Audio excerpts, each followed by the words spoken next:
My name is Jess Puddister, and this is Walking the Walk, a podcast about climate action in Newfoundland and Labrador.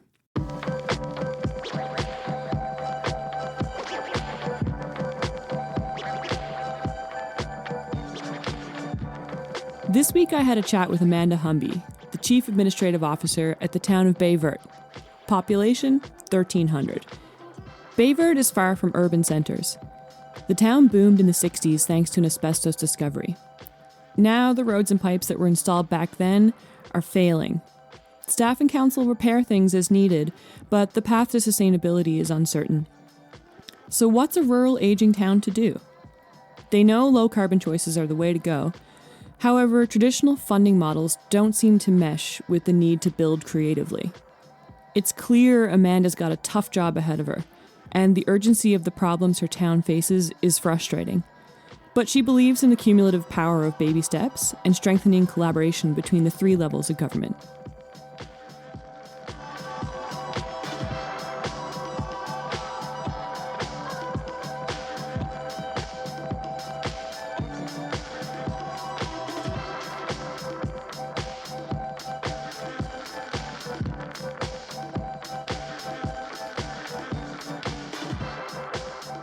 Hey Amanda, how's it going? Good, how are you? I'm good, thanks. Thanks for taking some time to have a chat with me today. No problem at all. Wicked. So you've been working with the town of Baie Verte for a little while now. Can you tell us a little bit about your role over there at the town? Well, I've been here now for a little over 2 years. I'm the Chief Administrative Officer here. I've worked with the provincial government previously to that for 10 years. And my role here is basically town manager / chief administrative officer. So yeah, basically just doing everything administratively and for the town and, office work, overseeing our public works department and just basically running the town. That's fantastic. So you guys have been involved for a little while now in some climate change response work. How did that get started? My predecessor, Brian Peach, he was the chief administrative officer here for a bit. And I'm not exactly sure how, or where the Transitions 2050 project, like where Brian heard about it. It may have been at a seminar or something or an MNL conference. And I think Brian and our mayor, Brandon Philpott, approached Ashley actually and asked to be involved with it. Baie Verte is, we have a population of roughly 1,300, a little over 1,300 people. A lot of our infrastructure is failing, and as a small municipality, we need to start getting creative in how we manage our assets and look at our infrastructure that we have that's very old. So it's basically the original infrastructure that was put in when the town kind of was developed back in the 60s. So it's just, it lived its lifespan.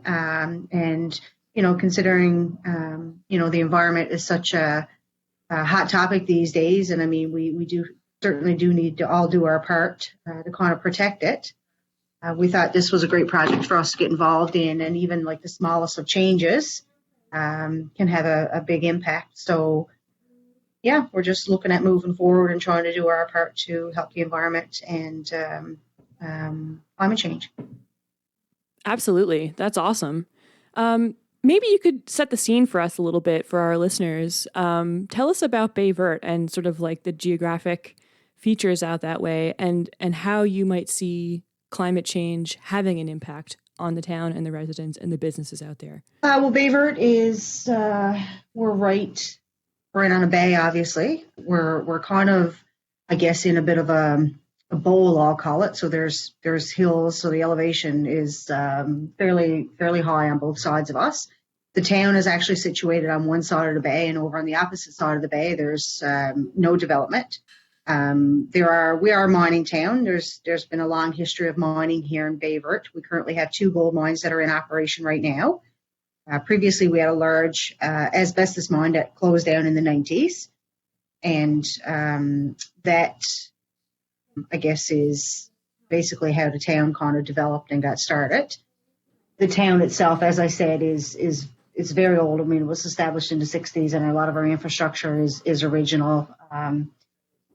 With regards to flooding and things of that nature, I mean, there's not a lot of flood. There's no flood mapping basically done for Baie Verte, and I know, in the future, there's with climate change, there's a lot of risks for more severe weather events and things of that nature. So being here on the Bay, like if sea level rises, it's a concern of ours because there are a lot of residents and stuff and businesses that are literally right on the waterfront. With increasing rainfalls, because our storm drains and catch basins and things of that nature are very old, and a lot of them are dilapidated. I mean, being able to handle an increasing rainfall is certainly a concern of ours. That could certainly lead to increased flooding and damage to properties and our infrastructure, roads. We've already had some instances of that. We had a very, intense rainfall in 2020, I think it was. So it was the first year that I was here, and the water level sort of raised quite a bit. And some of our roads washed out. And then this year we had a day fairly recently, actually, where there was a lot of flooding in town, and our public works guys had to constantly go around and make sure that our catch basins and things like that are certainly cleaned out to kind of manage our water, because it's not doing a very good job. Our infrastructure is not doing a very good job of handling it on its own right now. Gotcha. And I guess the fear is that is only going to be more and more exacerbated as time goes on, as it continues to deteriorate and as climate change ramps up even further.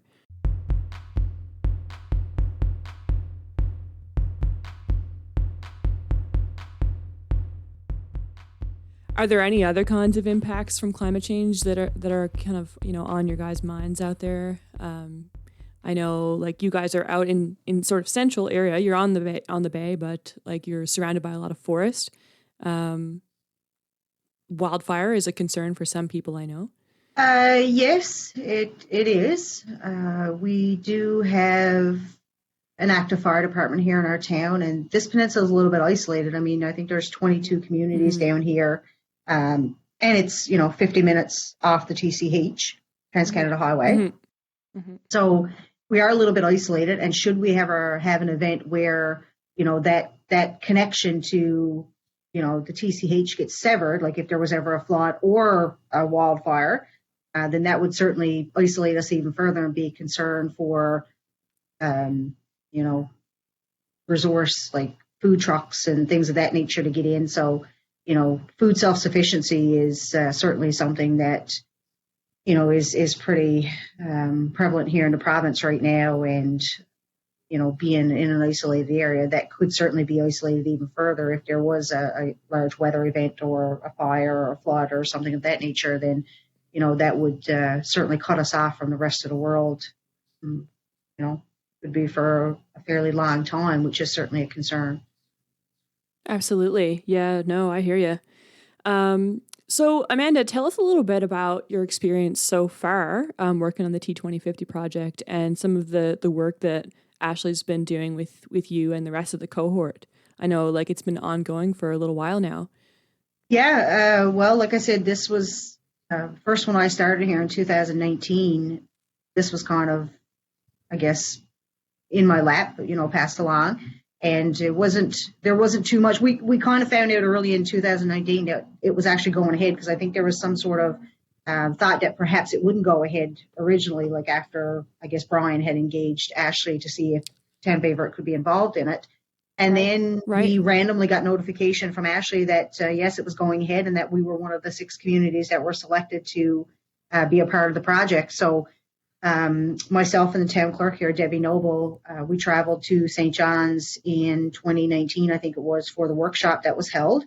And the workshop was very, very interesting. There was a lot of, it was interesting to speak to other communities that were involved as well. And I think, we're probably the smallest community that's involved in this project. And it was interesting to hear other towns' perspectives and, issues that they're facing in comparison to ours. And obviously, a lot of similarities with regards to infrastructure and, dealing with wastewater and so on and so forth.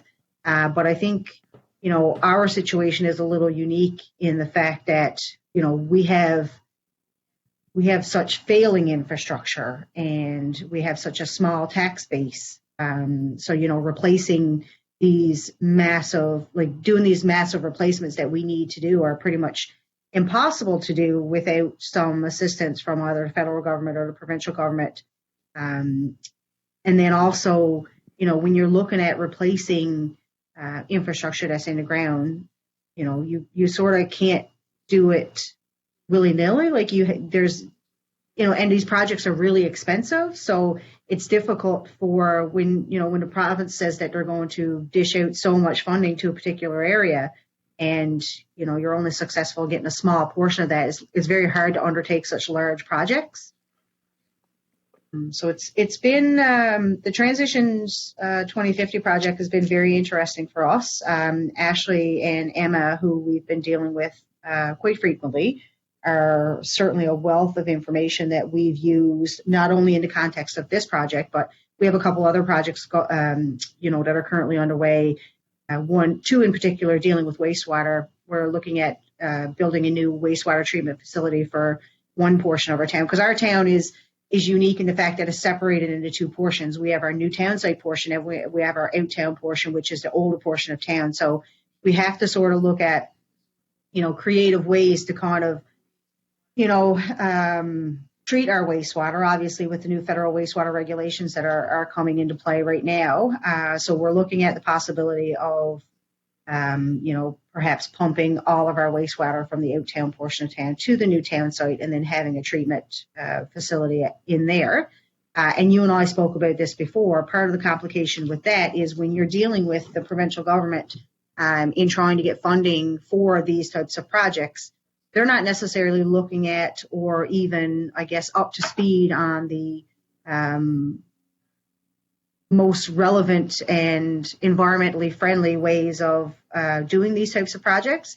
So they sort of, back you into a corner and say, well, this is the easiest route for us to go with regards to, say, a mechanical plant, rather than looking at a more natural-based system, because the upfront costs for a natural-based system are obviously more, which the government is looking at giving you the lowest upfront cost for them, and then which costs us longer in the long run because, more maintenance costs and things of that nature. So it's a bit of a struggle, I guess, as a small municipality to kind of deal with our issues and kind of wrap our heads around it. And Ashley and Emma have been very good at, I guess, outlining alternative means of doing these types of projects for us. And this Transitions 2050 has certainly opened our eyes to, I guess what other avenues we can look at, such as, managing our eco assets that we have. That's really exciting. But yeah, I hear you. There's a lot of competing sort of, priorities and perspectives on how we approach these kinds of problems. It's not just an environmental problem or a social problem. It's also a financial problem. So yeah, it's going to require a lot of creative thinking, I think, in terms of finding the best way forward.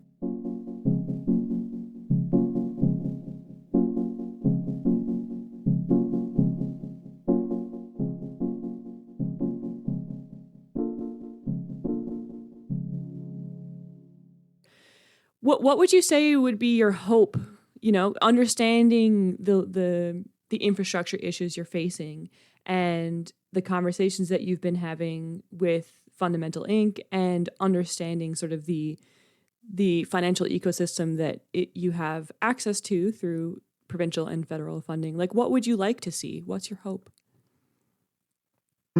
Well, I think one thing that needs to happen is obviously, the federal government is very much looking at how we can, do our part to help climate change and to decrease our carbon footprint. And which I mean is certainly, the way of the future and the way the world is headed.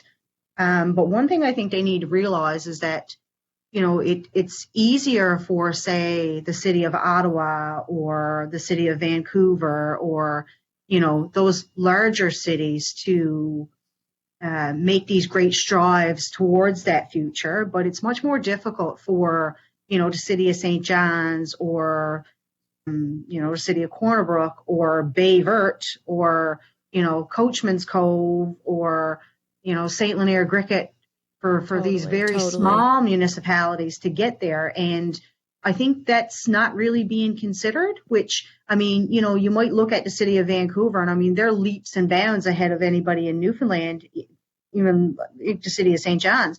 They're leaps and bounds ahead with regards to, completing projects in an environmentally friendly and reaching net zero with their infrastructure and things of that nature. It's going to take, it's not going to happen overnight for us here. So I think I understand where the federal government is coming from. Like I'll use the wastewater regulations because these are the ones right now that are kind of breathing down our necks. And I mean, right now we have outfalls that go directly into the ocean, as does the majority of small towns in our province. That's right. And, That's right. Yep. These projects are expensive. Like they're very expensive. And, natural-based lagoon systems is where we need to go because the maintenance costs for municipalities are lower, even though there's more upfront costs. So, I think there needs to be more of an education piece between the provincial and federal government for sure. And I don't think there's going to be a one-size-fits-all sort of regulation that's going to be able to be applied right across Canada because we're not all on the same even keel. We're dealing with different issues. We're dealing with different amounts of money that we have access to complete these projects. And, getting there is not going to happen overnight. So I don't see how, as a municipality, like we've already been hearing buzz around that, federal officers are coming into towns and threatening town clerks that are, basically she may be the only or he may be the only staff member and they may have one person from their public works department. We're already hearing rumors of, federal employees coming in and threatening legal action against because there's an outfall that goes out to the ocean and they've made no strides to try to comply with the federal wastewater regulations. So, and then you got the province side, like when municipalities are applying for funding to try to meet these wastewater regulations, when they're boxing you into a corner because that's what's easier for them and that's the lowest cost to them, then that's not really helping either because how are you going to maintain in the long run? How are you going to, continue to operate these mechanical plants and whatnot? So it's a very complicated matter that I struggle wrapping my head around, to be completely honest. I don't know how we're going to get there. I don't know how the province and these small municipalities are going to get to where we need to be. It's not going to happen overnight, and I think the only way we can get there is to take baby steps because we're leaps and bounds, behind in everything in Newfoundland. I'll be totally honest. We very much are. And to have our leaders, like our provincial leaders that are not even educated on the latest technologies that can help municipalities, then that's a huge roadblock for municipalities actually moving forward. So we're not only looking at, money wise, we're also looking at, it's great for the province and they're very eager to say, we're moving towards, reducing our carbon footprint and lowering our emissions and things of that nature. But when they're not able to help municipalities, which is, we don't have a lot of, expertise on our staff. We don't have engineers. We don't have, GIS professionals. We don't have these people on staff. So when you're looking to the provincial government for support and for assistance in, establishing a good project and moving forward with climate change in mind, if they're not even up on the latest technologies and how you get there, then how does a small municipality have any chance of actually succeeding? It's a super valid question, Amanda. And I think, we're talking about, as you mentioned, is really complex issues that are interplaying with one another. We're talking about systemic change. And, you know, I'm so glad that you and the town of Baie Verte have started on this work, and that you have been taking baby steps towards the direction that, you know, you and everyone can clearly see is needed. And I'm really, really glad that the T2050 project has enabled those baby steps to begin. And I'm really excited to see what's going to come out of the climate action plan that Fundamental is going to write for you guys, and, you know, hopefully narrow down some meaningful pathways that you can start taking to tackle these big issues. But certainly you can't do it alone. No, and like Ashley sent me a draft of that yesterday, and I kind of scanned in through it. And I have an environmental studies background from university, so you know a lot of it makes sense to me. Right. But you know, when I look at what it's going to take there to get there, and what other issues we have that are kind of staring us in the face.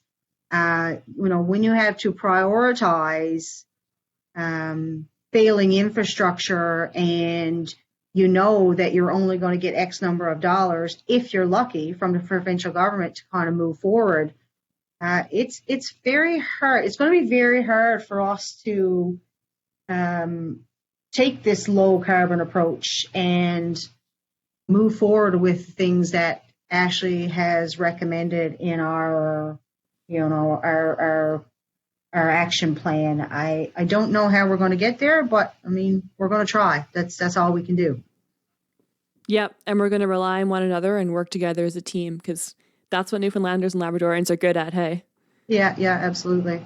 Totally. Well, I want to thank you so much for your time today, Amanda. This has been a really interesting chat, and I look forward to seeing, you know, where Baie Verte is going to be a year from now, 5 years from now, on the steps you're going to take on addressing those infrastructure issues. We might not be too far ahead, because these projects take time, and getting funding takes time. But you know, like you said, baby steps.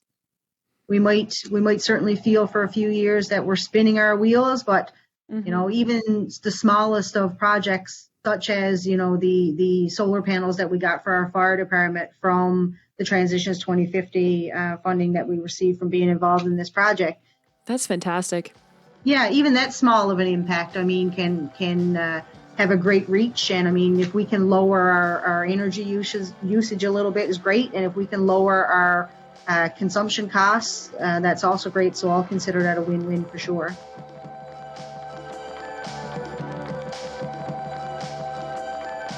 That's it for our episode this week. It was produced by me and Luke Quinton of Electric Ocean. Thanks to Amanda Humby, our guest, and Ashley Smith, Managing Director of Fundamental Inc.